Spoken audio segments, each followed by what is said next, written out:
নেহা রসোইঘরে আপনাদের সকলকে স্বাগত। আজকে যে রেসিপিটা শেয়ার করব সেটা হলো ট্যাংরা মাছের ঝোল।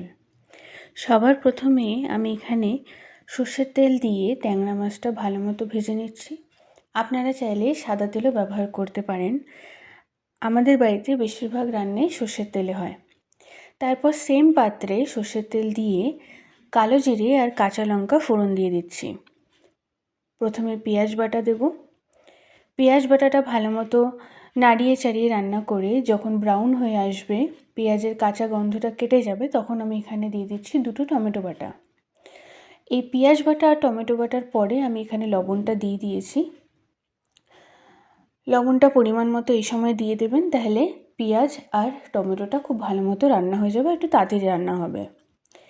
টমেটো বাটা ভালো মতো রান্না হয়ে গেলে এখানে আমি 2 চামচ আদা রসুন বাটা ব্যবহার করেছি আর ধনে পাতার ডাঁটিটা কুচি করে দিয়ে দিয়েছি, তাহলে রান্নায় গন্ধটা ভালো আসে। গুঁড়ো মশলা হিসেবে এখানে আমি হলুদ গুঁড়ো, শুকনো লঙ্কার গুঁড়ো আর জিরে গুঁড়ো ব্যবহার করেছি।